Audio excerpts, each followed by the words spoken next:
अब आप घर बैठे कर सकते हैं किसी भी गवर्नमेंट जॉब की तैयारी इंडिया के लार्जेस्ट लर्निंग प्लेटफॉर्म अनअकैडमी के साथ। आज ही अपने फ़ोन में इंस्टॉल कीजिए अनअकैडमी का लर्निंग ऐप। अनअकैडमी पे अवेलेबल हैं इंडियाज़ के टॉप एडुकेटर्स जिनकी क्लासेस और आपकी मेहनत आपकी सफलता सुनिश्चित करेगी। अगर आप यहाँ पे कोई भी प्लस कोर्स ले रहे हैं, कोई भी प्लस कोर्स का सब्सक्रिप्शन ले रहे हैं, तो आपको CPE10 ये जो रेफरल कोड है ये अप्लाई करना है। CPE10 ये रेफरल कोड अप्लाई करते ही आपको 10% का मैक्सिमम डिस्काउंट मिलेगा। तो अपनी तैयारी को और भी बेहतर बनाने के लिए आज ही प्लस कोर्स खरीदें। CPE10 रेफरल कोड डालना बिल्कुल ना भूलें। हेलो दोस्तों, क्या हाल है आप सभी के? आशा करता हूँ आप सब अच्छे होंगे, आप सबकी तैयारी भी सही चल रही होगी। तो एक इम्पॉर्टेंट अपडेट है जिसके बारे में इस वीडियो में हम लोग बात करने वाले हैं, और वो है कि NTPC का एग्ज़ाम कब तक हो सकता है। ठीक है, कुछ फैक्ट्स है जो कि मैं आपके सामने रखूँगा, जिससे आपको अनुमानित तौर पे पता चल जाएगा कि एग्ज़ाम जो है वो कब तक कंडक्ट करवाया जा सकता है। इसके अलावा जो एप्लीकेशन स्टेटस है उसकी अगर मैं बात करूँ तो जल्द ही आपको देखने को मिलेगा NTPC का। ठीक है, क्योंकि जो कोरेंडम 6 जारी किया गया है कल, उसमें बहुत सारी इन्फॉर्मेशन दी गई है, उसके बारे में भी हमने वीडियो बना रखी है। इस वीडियो में हम लोग बात करने वाले हैं कि जो LP और टेक्नीशियन की भर्तियाँ निकली थी उस पर अभी भी 40,420 उम्मीदवारों को नियुक्ति पत्र जारी नहीं किया गया था, तो वो हो चुका है। और इस प्रक्रिया के बाद जो है वो जो RRB बोर्ड है वो NTPC के ऊपर एडवांस मोड में काम करेगा, यानी कि जो भी सारी प्रोसेस है उस पर जल्दी काम होंगे। वीडियो में बने रहिए, बहुत सारी इन्फॉर्मेशन है जो कि आप लोगों के साथ शेयर करनी है। चैनल से पहली बार जुड़े हैं तो चैनल को सब्सक्राइब करके बेल आइकन प्रेस कर दीजिएगा, ताकि जो भी अपडेट हो उसके नोटिफिकेशन आपको टाइम टू टाइम मिलती रहे। सबसे पहले अगर हम लोग बात करें कि एग्ज़ाम कब तक होगा, ठीक है, तो देखिए कोरेंडम 6 जो जारी किया गया है तो उसमें लिखा गया है कि टेंडर ओपन होने का जो डेट है वो दिया गया है 27 जुलाई। ठीक है, 27 जुलाई तक आपका टेंडर ओपन हो जाएगा, यानी कि जो टेंडर एग्ज़ाम कंडक्टिंग एजेंसी है उसके फाइनलाइज होने के चांसेस आपके पूरे हो चुके हैं। और उसके बाद अगर हम लोग बात करें कि इसके एक स्टेप पहले के प्रोसेस के, तो देखिए 26 जून को जो है मीटिंग है, और RRB ने ये मतलब मिनिस्ट्री ऑफ रेलवे ने ये सर्कुलर जारी करते हुए उस नोटिस में लिखा है। मैंने हाल ही में अभी ही वीडियो डाली है, वो आप चाहें तो देख सकते हैं, सारी जानकारी है। तो मिनिस्ट्री ऑफ रेलवे ने बोली है कि आप RRB बोर्ड से कांटेक्ट करके जो भी सारी क्लैरिफिकेशन है, ठीक है, आपको उस मीटिंग में डायरेक्ट पता कर लेना है। डायरेक्ट मतलब वहाँ पर वीडियो कॉन्फ्रेंसिंग के जरिए मीटिंग नहीं होगी, डायरेक्ट जो भी सारे गाइडलाइंस है कोविड-19 का जो सिचुएशन अभी अराइज़ हुआ है, तो मास्क और इसके अलावा ग्लव्स वगैरह, सैनिटाइज़र, वो सारे जो गाइडलाइंस है उसको प्रॉपर फॉलो करके जो है डायरेक्ट कांटेक्ट करके, और जो भी सारी मीटिंग में बातें होंगी उसमें सारा क्लियरिफिकेशन वगैरह हो जाएगा। ठीक है, तो अगर हम लोग बात करें एग्ज़ाम की, तो मान लीजिए देखिए कि अगर आपका टेंडर ओपन भी हो रहा है 27 जुलाई तक, यानी कि जुलाई अंत तक, तो कुछ दिन पहले ही आपको एप्लीकेशन स्टेटस, यानी कि हो सकता है कि 26 जून को जो मीटिंग है उसके कुछ दिन बाद ही आपको एप्लीकेशन स्टेटस देखने को मिल जाए।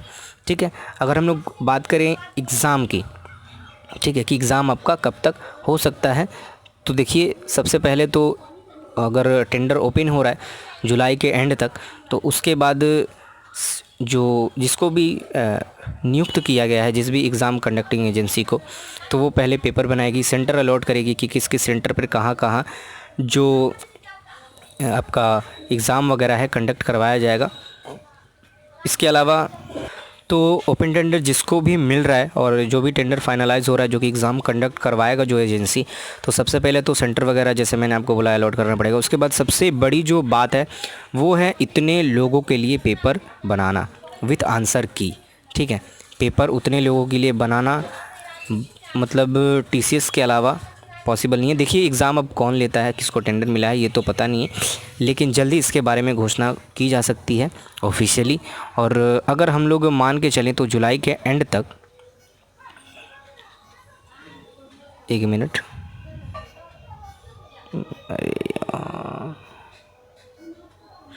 हाँ जी, जुलाई के एंड तक अगर सब फाइनलाइज भी हो जा रहा है तो सेंटर अलॉट करने में, ठीक है, इसके अलावा जो है अगर मैं बात करूं पेपर बनाने में, आंसर की वगैरह सब कुछ जो प्रोसेस है, स्क्रूटनी, ठीक है, सारा फाइनलाइजेशन की अगर हम लोग बात करें कि कब तक आपका एग्ज़ाम होगा, तो लगभग आपके 3 महीने लग ही सकते हैं। ठीक है, इससे कम तो लगेंगे ही नहीं। तो 3 महीने अगर आपका लग रहा है, तो अगर जुलाई में सब सही हो रहा है तो जुलाई, अगस्त, सितंबर, अक्टूबर या फिर नवंबर में जो आपका एग्ज़ाम है करवाया जा सकता है। और आरआरबी जो है वो यही चाहती है कि जो एनटीपीसी का एग्ज़ाम है उसको जल्द से जल्द 2020 में ही करवा दिया जाए। इसका रीज़न ये है कि बहुत सारे एनटीपीसी के जो एग्ज़ाम्स हैं, अब माफ़ कीजिएगा, एनटीपीसी के जो एग्ज़ाम्स हैं उसमें जो स्टेजेस हैं वो बहुत सारे हैं, ठीक है। यानी कि किसी पोस्ट के लिए जो स्टेजेस हैं एनटीपीसी में वो 4-4, 5-5 स्टेजेस है, तो उसको कंप्लीट करने में और ज्वाइनिंग वगैरह देते देते 2 साल से ज़्यादा भी लग सकते हैं, ठीक है। और पहले ही इतनी देरी हो चुकी है, ठीक है। तो आप समझ सकते हैं 1.5 साल इधर ही बीत चुका है। अगर ज्वाइनिंग मिलते मिलते 2 साल 3 साल दे दिया जाए तो समझ रहे हैं पूरा पंचवर्षीय योजना हो जाएगा एक तरह से। तो रेलवे यही चाहती है कि जल्द से जल्द जो एग्ज़ाम है एनटीपीसी का 2020 में करवा दिया जाए, और उसको लेकर तेज़ी से काम भी हो रहा है। पीआईबी की न्यूज़ अगर आपने पढ़ी होगी तो आपको पता होगा, जो वहाँ पर जानकारी दी थी हमने। इसके अलावा चैनल से पहली बार आप जुड़े हैं तो चैनल को सब्सक्राइब कर लीजिएगा। हर एक छोटी से छोटी नोटिफिकेशन आपको, जानकारी आपको यहाँ पे मिलती रहेंगी, चाहे वो रेलवे हो, एसएससी हो, कोई भी जॉब अपडेट्स हो या फिर रिक्रूटमेंट की जानकारी हो, ठीक है। अब अगर हम लोग बात करें कि एप्लीकेशन स्टेटस की, तो जून 29 को जो इंट्रैक्शन है उन लोग का आपका 29 के 10 या फिर 20 दिन बाद जो है आपका एप्लीकेशन स्टेटस आ सकता है, ठीक है। यहाँ पे अगर हम लोग देखिए 40,000 जो अभी भी लोग बचे हुए थे, अभी भी जो स्टूडेंट बचे हुए थे जिनकी ज्वाइनिंग नहीं हुई थी, उनके लिए नियुक्ति पत्र यानी कि ज्वाइनिंग लेटर जारी कर दिया गया है। भारतीय रेलवे न सिर्फ विश्व की सबसे बड़ी रेल परिचालन तंत्रों में से एक है, बल्कि इसकी भर्ती प्रक्रियाओं में भी विश्व का कीर्तिमान स्थापित करती है। रेल मंत्रालय के अधीन रेलवे भर्ती बोर्ड द्वारा केंद्रीय रोजगार अधिसूचना CN 01/2018 के जरिए सहायक लोको पायलट ALP और तकनीशियनों की कुल 64,371 विज्ञापित पदों के सापेक्ष प्राप्त 47 लाख से ज़्यादा आवेदनों और फिर चयन प्रक्रिया के आधार पर 56,378 उम्मीदवारों की भर्ती के लिए मंजूरी दी गई और 40,420 उम्मीदवारों को नियुक्ति पत्र जारी किए जा चुके हैं। इन नए भर्ती किए गए उम्मीदवारों में से 19,120 की ट्रेनिंग कोविड-19 की रोकथाम के लिए जारी उपायों से राहत मिलते ही शुरू कर दी जाएगी। ALP के लिए प्रशिक्षण प्रक्रिया 17 सप्ताह और टेक्नीशियन के लिए प्रशिक्षण प्रक्रिया 6 महीने तक चलने वाली है। प्रशिक्षण के बाद यानी कि ट्रेनिंग के बाद इनको चरणबद्ध तरीके से रेलवे में नियुक्ति दे दी जाएगी। रेल मंत्रालय द्वारा कल 18 जून 2020 को जारी आधिकारिक विज्ञप्ति से उपरोक्त आंकड़ों के साथ साथ ALP और टेक्नीशियन भर्ती 2018 की वर्तमान स्थिति स्पष्ट हो चुकी है, ठीक है। विज्ञप्ति के अनुसार रेलवे भर्ती बोर्ड द्वारा सहायक लोको पायलट और टेक्नीशियन के कुल 64,371 पदों के लिए नोटिफिकेशन जनवरी 2018 में आया था। जो लंबित प्रक्रिया हैं वो क्या क्या हैं देख लेते हैं। रेलवे मंत्रालय ने 2018 की भर्ती की स्थिति के साथ साथ विज्ञप्ति के माध्यम से जानकारी दी है कि आरआरबी एनटीपीसी भर्ती 2019 में विज्ञापित 35,208 गैर तकनीकी लोकप्रिय श्रेणी यानी कि अंडर ग्रेजुएट और ग्रेजुएट जो क्वालिफ़िकेशन पे जो भर्तियाँ निकली थी एनटीपीसी की, उसके सापेक्ष में कुल 1,25,00,000 आवेदन बोर्ड को प्राप्त हुए हैं। इन पदों की जो भर्ती प्रक्रिया है कोविड-19 के कारण रुकी हुई है और इसी बीच भर्ती बोर्ड, ठीक, यानी कि रेलवे भर्ती बोर्ड द्वारा प्रक्रियाओं के निर्धारण के लिए व्यवहार रणनीति तैयार की जा रही है कि किस प्रकार एग्ज़ाम जल्दी से जल्दी कंडक्ट करवाया जा सके। आरआरबी एनटीपीसी भर्ती 2019 के लिए रेलवे द्वारा उम्मीदवारों को वेबसाइट और व्यक्तिगत SMS एवं ईमेल के माध्यम से आधिकारिक रूप से सूचना उपलब्ध कराई जाएगी। तब तक के लिए रेलवे ने सभी उम्मीदवारों से अपील की है कि रेलवे के आधिकारिक माध्यमों की जानकारी पर ही भरोसा करें। सोशल मीडिया पर सर्कुलेट होते हुए किसी भी चीज़ पर भरोसा ना कर ले, किसी भी न्यूज़ पर भरोसा ना करके भ्रमित हो।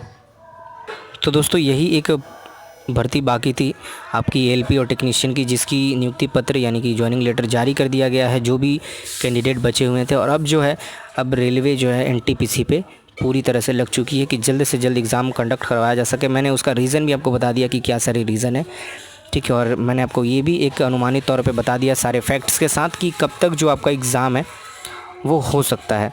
आपको क्या लगता है आप भी कमेंट करके बता सकते हैं। ये हमारा ओपिनियन है, हो सकता है किसी को सही ना भी लगे, ऑफेंड हो जाए कोई, तो आप अपना जो ओपिनियन होगा आप कमेंट करके बता सकते हैं हमें, ठीक है। और जिस तरह से आरआरबी के जो चेयरमैन है उन्होंने बयान दिया है, तो आशा है कि 2020 में ही आपका जल्द से जल्द एग्ज़ाम हो जाएगा। चलिए इसी अपडेट के साथ वीडियो को अंत करते हैं, मिलते हैं नेक्स्ट वीडियो में अगले अपडेट के साथ। तब तक के लिए अपना ध्यान रखिए, सुरक्षित रहिए, जय हिंद। तो अगर आप किसी भी गवर्नमेंट जॉब के लिए तैयारी कर रहे हैं तो आप अनअकैडमी से जुड़ सकते हैं। यहाँ पर जो प्लस कोर्सेस हैं बेस्ट प्राइसेस पे अवेलेबल हैं। इंडियाज़ के टॉप एडुकेटर्स यहाँ पे अवेलेबल हैं आप लोगों को पढ़ाने के लिए। प्लस कोर्स की सब्सक्रिप्शन लेते समय आपको CPE10 ये जो डिस्काउंट कोड है उसको अप्लाई करना है। ये अप्लाई करते ही आपको 10% का मैक्सिमम डिस्काउंट मिल जाएगा। यहाँ पे अलग अलग टीचर्स के लिए या फिर अलग अलग सब्जेक्ट्स के लिए आपको अलग अलग पे नहीं करना पड़ेगा। अगर एक सब्सक्रिप्शन आप ले रहे हैं तो उसमें 100+ जो है एडुकेटर्स आपको मिलेंगे, जिससे भी मन आप उससे पढ़ सकते हैं, उनकी क्लासेस अटेंड कर सकते हैं, लाइव क्लासेस, क्लास रिकॉर्डिंग, इसके अलावा PDF लगा सकते हैं। ठीक है, तो ये चीज़ें जो हैं अनअकैडमी के अलावा आपको कहीं पे नहीं मिलेगी। बस एक बात आपको ध्यान में रखना है, CPE10 ये जो डिस्काउंट कोड है यही आपको अप्लाई करना है, रेफरल कोड। ये रेफरल कोड अप्लाई करते ही आपको 10% का मैक्सिमम डिस्काउंट मिल जाएगा।